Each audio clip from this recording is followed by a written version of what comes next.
Welcome back to another episode of the Dunwoody Dialogues. This show is produced by Discover Dunwoody, and I'm Mark Galvin, your host. I'm laughing because we're working through some things here in the show, and it's always important to have a great audiovisual team behind you, and we'll get more to that in a second. We have interviewed so many wonderful people here on the Dunwoody Dialogues. Go back and check out some of those folks. We've talked to important people from Dunwoody and even beyond. So I think you'll find some great interviews there if you just look at our feed. We have been talking to many people lately that are meeting planners. We've talked to folks that are come to us from SGMP, ASAE, or in this case in Georgia, GSAE. And all of those meeting planners do very good work, but we realized that there's a component to meetings that is, super important, and it's the audiovisual piece. So the audiovisual component, if it's, done well, you don't know it's there. You sit down in an audience and everything is happening and it seems invisible to you, but when it's done well, it's perfect. And it complements the program. It complements the purpose of that meeting. Well, today we have brought in an expert, and I want all of you to meet Russ LoPinto. Russ, welcome.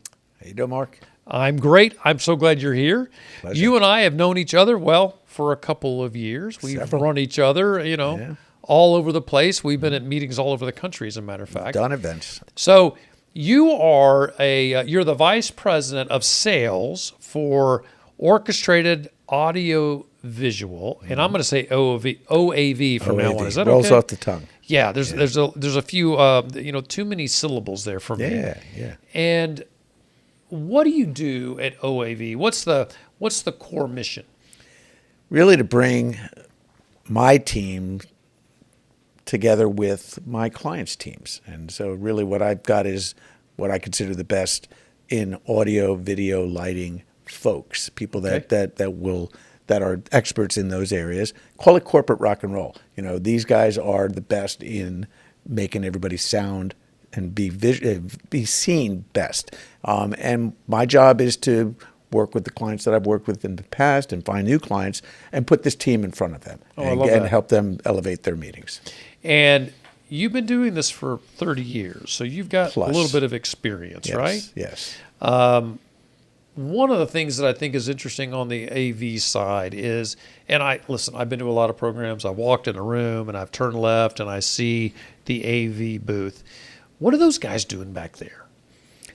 Well, without them, you probably wouldn't hear what was going on upstage. On stage, you wouldn't be able to really see it properly. Okay.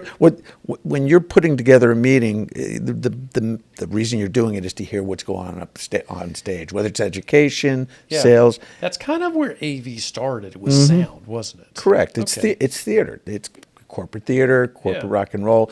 And so literally when these people are getting up and they've got a message, if you can't hear them, well, then you've spent money on air and hotel and food and beverage to get them to where they can't understand why they're there unless they can hear it and see it properly. Right? Yeah, being and doing video often enough, I've learned that people will tolerate bad video. They don't tolerate bad sound.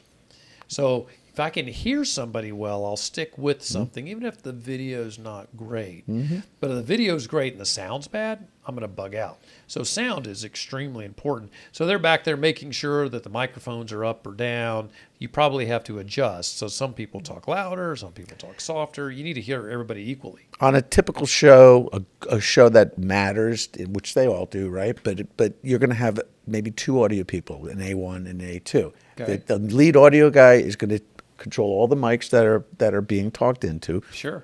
And A2 might be running around making sure that the mic's properly placed on the person. Okay. And they're supporting if they're moving around, make sure that they have the handheld mic. So there's at least those two people. And then going into the room, you might have four other audio people that are going to get the speakers up in the air where everybody can hear. Sure. And so there's a team of audio people for the audio. Same thing with the video. You got several video, V1, V2, and then lighting person, L1, L2. So it's a team. If it's small and it's a boardroom, then it could be 2 people. It could be just Sure. somebody, with helping with the mics, and maybe don't need cameras for 15 people. But For those larger programs, how many people will you see in there? I'm doing a show up in D.C. right now that I just came from, and there was probably 15 people. 15. Wow. Yeah, right. Well, that's a lot. So, so I think this is really interesting because of the way. I mean, I think we've all been to a program, maybe run by a local civic group, and they're fiddling around with the sound, and you really can't hear well, and that's when you realize, wow, the AV piece is so important, and having somebody experienced there, I think is, well, and you and I both know, is super important. You've made your career on that, so absolutely. Right. I'd love to get a little bit of future stuff if I could with you. There are so many new things that are happening on the audiovisual side. What's the most cool, neat, innovative thing that you're seeing coming out of the AV tech space that meeting planners should think about? How do I incorporate this into my programs? Really, LED technology is something that's being used and is something that is, I can't say it's cutting edge, it's brand new because it's been around for a while. Sure. But the application of it and the ability with high resolution LED screens and the ability to build these things out, it's a game changer for what people do when they get up on stage. So let's describe it. So folks don't know what that means. Let's help them with that. Think about if you've ever been to a Broadway show. Okay. Going back 100 years, when you did a stage production, you had backdrops. Right. So city, this is like this stuff. This is real. Yeah, this is real. So Yeah. this is and right now, again, we might be wanting to look like we have a city backdrop. So there might be a window with the New York City skyline behind us. So that's kind of standard. If you watched David Letterman's show 25 years ago, it was a hard set, and and he had a background of the city. Yep. It was little models, and he had little lit up train things back there, Right, the subway and stuff. right. Yeah. And these are that's called scenic, and that's what that's the environment they want you to see. You see the people in. Well, now with LED technology, you can have one wall and literally have that person, all the things that you wanted in there at the push of a button. So you could be sitting in this meeting room with these same knickknacks on a board, and then you could also have a window with the New York City skyline. But in this case, you could have planes flying by, or you could have, or you could have, a big ape climb in through the window, or whatever. You can do as much as your imaginations will allow you to do. So it's basically a humongous HD TV. It is, and you But can. but they're so real, right? The pixels, is that the right word? The number of pixels are so tight that it looks real. Looks like a real item, or a real space. And to the people in the audience, if they're sitting there, and again, this could be for a TV show, it could be for a corporate sales presentation. These people in the background are going to see whatever the image is that you want to put them in. So they could be sitting in an environment like this, or they could be sitting on top of a mountain and talking about Wow. what it took to get them there. And literally, as far as the audience goes, at the push of a button, you can put them anywhere in the world. Are these backdrops ever too bright? Well, you can control them. So they start out too bright. So you Yeah. can, and so what you do is you dial them down. If you had them up full bright, they could not burn blind. people's eyes, but literally A little too much. Yeah, Yeah. you have as much as you need. And what that's for is that if you've ever been to an outdoor concert, I was going to say, if you're outdoors, you're going to need something bright. you're fighting the sun, right? Yeah. So these things need to be able to fight the sun if necessary. But in a ballroom, Wow. you don't need to fight the sun, right? All right. So, if I got up there and I was doing a presentation, and maybe I was sponsoring a session, and Discover Dunwoody's the sponsor, you could put up images on that background with our city of Dunwoody while I'm talking.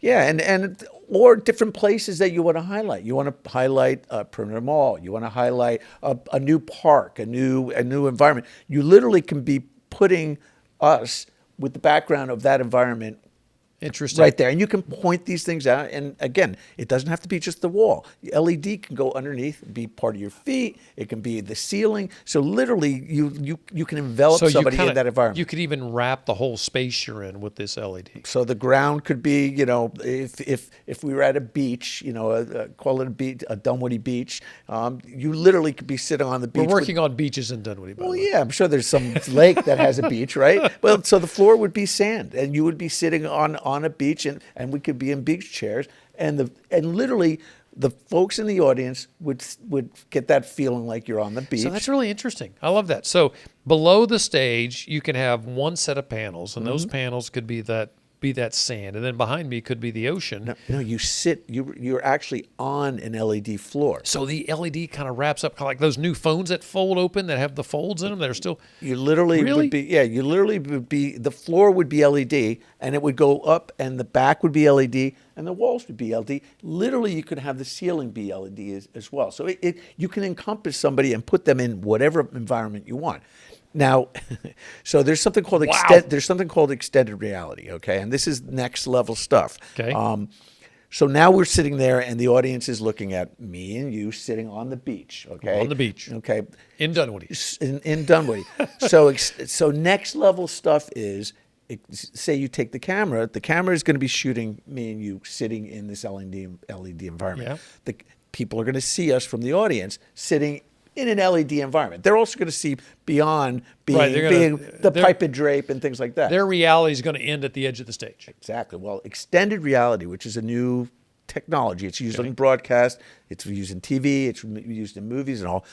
That camera that's going to see us, when it pans outside of the LED environment, it's going to see that environment to infinity. Shut in up. 360 degrees. So you literally could have some, and that's why any movie you see nowadays, people, when they're jumping out of planes, they're not jumping out of planes. They have an LED environment, and when the camera goes off the LED screen, it still sees that environment. It's extending the reality. That's so cool. So that's next level stuff for live I do think production. Tom Cruise was hanging off that plane in the last Mission Impossible, though. He actually actually did that. Yeah, but that's a. You're actually correct. I mean, he will do it. But most people with any sense, they're not going to hang off the side of a plane. No, and you can literally, again, do what it does is allow you to change environments at the push of a button. So it's cool to have Tom Cruise do that with that plane there. Right. But if Tom had to be, on the top of a mountain in 15 minutes, it would not make sense for him to be on a plane here and 100%. then on top of a mountain. So it's a time saver. So, here in Dunwoody, we're very interested in film and entertainment, right? It's just down the street is Assembly Atlanta. It's a major studio here in Atlanta.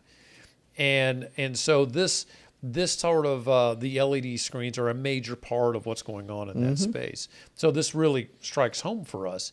And we've heard that there's even productions that are happening at Assembly Atlanta that are employing this, where they're able to go to another planet right there in the studio, and it saves them a lot of money. So this is actually, in a way, this could be a savings of money, because you can do this and present this in a way that is, and I'm actually back to the LED screen. You can show these presenters in a unique space, where back in the day you had to have all those props up on the stage, and you don't need that anymore. You can, again, a push of a button and a creative person that creates these environments in a digital world. Now, here's where you can utilize it in a meetings environment. Okay. Drew Barrymore has a TV show, okay, and she's one of the first people to incorporate. Who's that? She's this actress that was a Poltergeist. Poltergeist? Poltergeist, yes. Or E.T., one or the other. This big. Yeah. So you can utilize extended reality. Yeah. You asked before about virtual meetings and if there's still, hybrid meetings, if there's still a thing. Right. Well, they are. Okay. So utilizing extended reality, Drew Barrymore will bring in guests from around the world that are not in her studio, and she can have interviews with them, like she's sitting right across from them, because you can literally shoot somebody in another studio in Taiwan. Yeah. And they can sit down and in this LED environment with the camera watching you, you can interview people from anywhere in the world. And Stop. yeah, and right. So if I sent that chair, right, I could send that chair to Taiwan, and you could sit in it, and it would look like we're sitting with each other. exactly, and that's what they utilize all the time on her talk show. And so what we Really? could do from a live, I got to catch this. well, from a live event standpoint, a lot of times you have a keynote that wants to talk to a person from that's in another country that can't make it Right. in person. Well, you get them to source the same chair in Taiwan, and they can sit in a studio, and we can sew them together, and they can sit up in front of everybody, and you could have, look, you could do this with presidents, heads of states, kings, princes, people that maybe have other things to do, but you can have them as your keynote. That's so cool. It's, well, again, And that is a time saver, and it's a money saver. exactly. And so people say, is virtual meetings still applicable? Well, yeah, in this case, it allows you to do things that you would never be able to do before, and do it in a realistic way. And the audience at the end of the day will see the person in an LED environment. The cameras and the people that are watching it virtually, they won't be able to tell the difference that they're not in the same room. That's just incredible. Yeah. It's so cool. So are hybrid meetings still a thing? Are you finding that the programs that you're setting up, that people want a hybrid component still? Well, it's good. Look, you've opened up Pandora's box for people, because there are people that could never make it to the big annual meeting, and they wanted to because it conflicted. Right? Well, I just want you to know, Bill Gates said that the in-person meeting, after COVID happened, would never come back. Do you remember that? Yeah, I think buffets were going to go away too, right? Right. So, but you still have people, even though a lot of people like to be in person because we are such social folks, there's still a number of people who can't make it. So yeah, it's still a big deal. And it's not just for that purpose. A lot of meetings are for accreditation. Okay, think about big associations, the Dental Association and Medical Association. Well, if they can't make it to that annual event for that accreditation purposes, you can do virtual elements where they can get the education and still be able to feel like they're attending and getting the information. And they need those to keep whatever certification in their industry that they need, blah, blah, blah. Right. So it opens up another audience. Cool. So look, some people left it, when we went live, some people let it go by the wayside. But there's a lot of companies and a lot of associations that it just extended their audience. It allowed them to have more people that could attend, and they've kept it. So yes, it's still alive. It's got to be a way to keep association members engaged, right? Providing value to members is such an important thing in the association side. You can still do that. And people only have so much time in a day, and if they can do it have their cake virtually, and eat it too, really, right? Yeah. All right. So one of the things that happens to me here at Discover Dunwoody, since I'm in the marketing side, is I get a lot of people trying to sell to me, and you got to find prospects. That's your job. Go out there and find people that'll hire you to run AV. Why would somebody like me, if I was running programs, want to work with you and OAV versus some other group? Well, a lot of times the choice is they're going to go and do a meeting at a hotel, in any hotel USA, a Marriott or a Westin or whatever. They're going to go to that hotel. And they're going to need... Westins are Marriotts too, by the way. Yes, they are now. Yeah, they're all under the... Well, they I remember the day that wasn't the case. Yeah, they're all owned by the Marriott Corporation. Right. But so when you go in there, you're going in blind. You don't know who your audiovisual production team is, right? And so when you do the meeting with them, you're going to do the meeting, and it's either going to go well or it's not going to go well. But so literally, you're talking, if I go into a hotel, the AV group that's based at that hotel is probably doing my AV. Well, yeah. And I haven't met them before. I got to deal with my convention service manager should be the one that's communicating that. By the way, that's the same person that's doing the food and beverage, that's doing the room set, all that. Right. And so what you're doing is you're going in and you're trusting your meeting to somebody that you've never worked with before. And maybe it'll work out fine, But what if it doesn't? Well, if you're typically a meeting planner, you're going to do your meeting here this year, then you're going to move it over to this hotel next year, and then someplace else next year. Well, when you leave, you're never going to work with this team again. So if it was a success, you're not going to take that success with you. Just forget about it. If it's a failure, you're a one-hit wonder as far as they're concerned. Right. The advantage that I try to bring, and I do bring, it's a team of people that get to know your meeting. And what they do is, first of all, I give you a history of the folks that that have been successful. And again, what we're not, in-house audiovisual is typically more basic. They're not. You don't have high-end production folks there. They can't afford to keep them there, right? Right. And so what I do is I work with high-end lighting, audio, video, graphics folks. And so when we sit down, we put together a meeting. First of all, we come in and we're going to be competitive.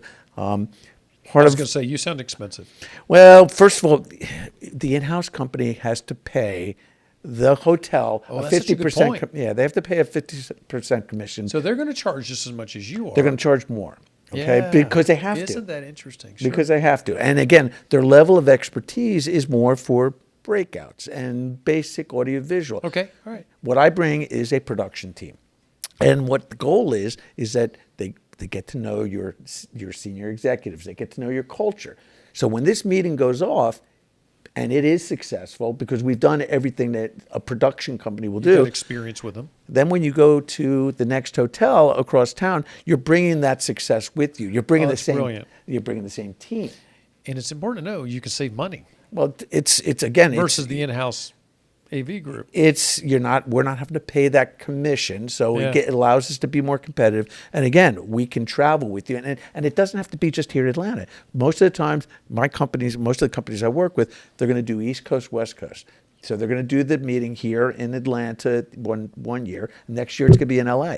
Well, what we do is our team goes with you from LA to Atlanta, back and forth, and they develop a shorthand. They get to understand what the culture is, what the executives need, and you build a team that's literally part of their team. You know, understanding what the needs are of clients is so important. Now, the flip side is if you're doing a one-off program and you're going to a hotel, working with the in-house AV team is fine. You know, they can do good work. If you're doing a multiple programs, and I need to get somebody to get to know me, it makes a lot of sense to work with you.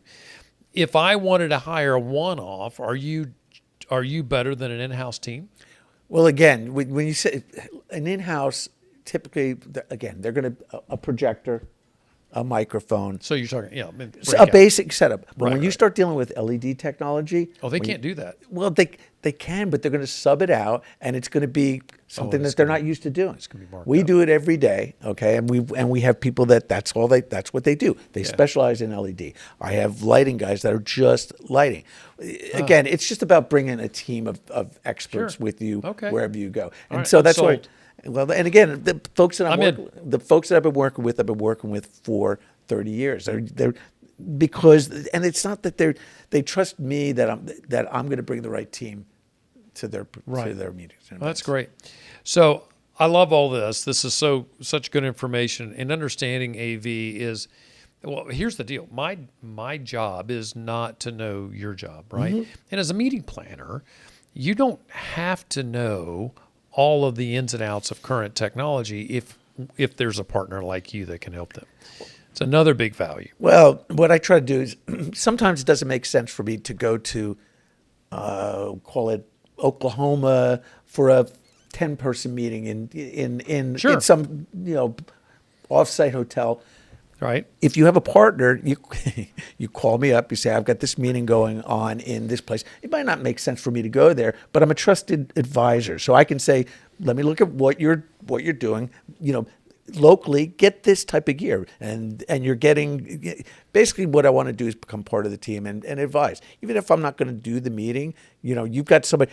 It's like having a mechanic in your back pocket when you've got your car. Somebody you can talk to. Yeah. That's not looking at you like a dollar sign. It's a relationship, right? That's good. Oh, I think that's really brilliant. Well, you've heard a lot, folks, about audiovisual, probably more than you wanted to know. I think this is super important because you're such an important component to any type of meeting.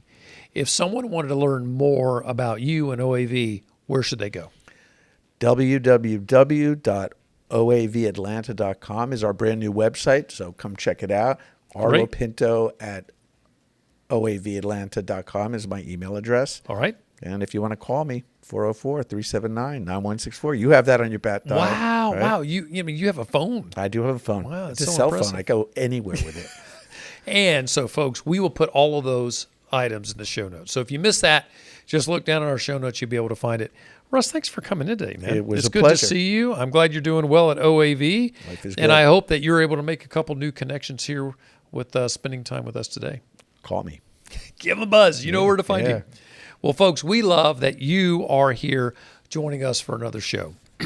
This show is produced by Discover Dunwoody. I'm Mark Galvin, your host. Our producer and sound technician today is Madison Holtz. The AV, I'm on the wrong page.